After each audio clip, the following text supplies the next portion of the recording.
हरे कृष्णा, राधे राधे, जय माता दी। इस जीवन का निर्वाह करते करते प्रत्येक व्यक्ति को कई तरह की परेशानियों का सामना करना पड़ता है। हम ईश्वर के प्रति आशावान होते हैं कि वह हमारे जीवन की मनोकामनाओं को पूर्ण करे। ऐसे में जब वह मनोकामना पूर्ण नहीं होती या अन्य लोग जो हैं हमें कई तरह से कष्ट पहुंचाने का प्रयास करते हैं, अपनी वाणी से करें, मन से करें या कर्म से करें, तो मन जो है ईश्वर के आगे रो देता है और कहता है कि हे प्रभु, हम तो सच्चे मन के व्यक्ति हैं, परंतु हमारे साथ ही बुरा क्यों होता है। ऐसे में भगवान ईश्वर आप सभी से कहते हैं, मेरे बच्चे, यह जीवन परिवर्तनशील है और प्रत्येक व्यक्ति को सुख और दुख दोनों का सामना करना पड़ता है।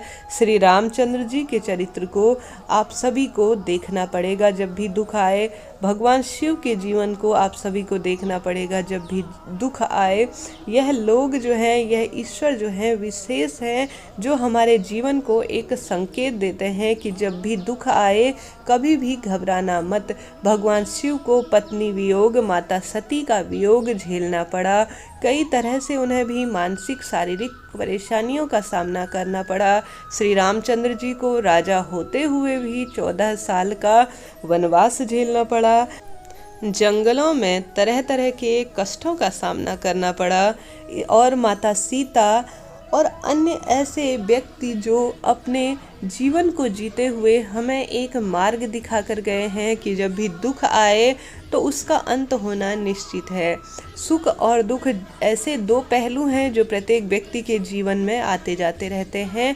भगवान भी दुख से अछूते नहीं हैं, तो हम तो स्वयं इंसान हैं। ऐसे में ईश्वर कहते हैं, इस दुख की घड़ी में जब तेरी मनोकामना पूरी न हो रही हो, तेरा कोई बार बार जो है दिल दुखाए अपनी वाणी से, तो तू धैर्य रख।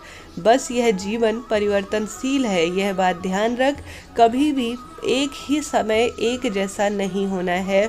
बस तू अपने आप को मन, कर्म, वाणी से किसी का दिल ना दुखा। इन चीज़ों का अगर तू ध्यान रखेगा तो जीवन में तेरी परिस्थितियाँ कभी भी विपरीत होंगी तो वह लंबे समय तक नहीं चलेंगी। ऐसे में भगवान अपने भक्त को कहते हैं, तू मन से कभी भी किसी का बुरा नहीं चाहेगा। मैं तुझसे यही उम्मीद करता हूँ।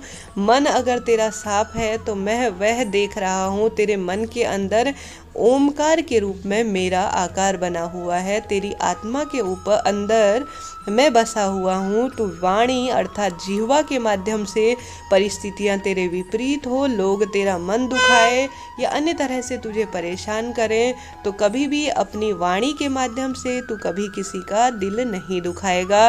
इसी वाणी के कारण महाभारत हुई थी। अगर द्रौपदी यह न कहती कि अंधे का पुत्र अंधा, तो कभी महाभारत नहीं होती। ऐसे में परिस्थितियाँ विपरीत हो, कोई तेरा मन दुखाए, तो धैर्य से काम लेना।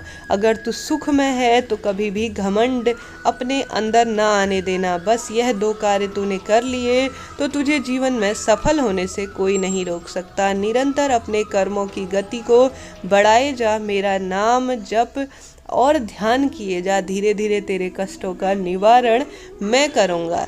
तुझ में बहुत सारी शक्तियाँ भरी हैं, तेरे कर्म बेहद उत्तम हैं। मैंने तेरा मन देखा है, तेरा विश्वास देखा है, मुझे तेरे ऊपर विश्वास है। तू इन विपरीत परिस्थितियों में भी कभी हार नहीं मानेगा। मेरे बच्चे, मैंने तेरा मन, तेरा परिवार को अपना माना है। यह दुख है, तेरी मनोकामना पूरी नहीं हो रही है, तो इसके पीछे भी एक बहुत कारण है। कहीं ना कहीं तो धीरे धीरे इन गतियों में निरंतर बढ़ता रहेगा तो तेरे जो है मनोकामना पूर्ण होना निश्चित है। अंत समय में मैं तुझे स्वयं अपने साथ ले जाऊंगा। मुझ पर विश्वास कर, जैसे मैं तेरे पर विश्वास कर रहा हूँ। इस तरह से ईश्वर अपने भक्त के लिए यह संदेश देते हैं। इन चीज़ों को जिसने जीवन में उतार लिया, उसे लंबे समय तक परेशानियों का सामना नहीं करना पड़ता। हर हर महादेव, जय माता दी।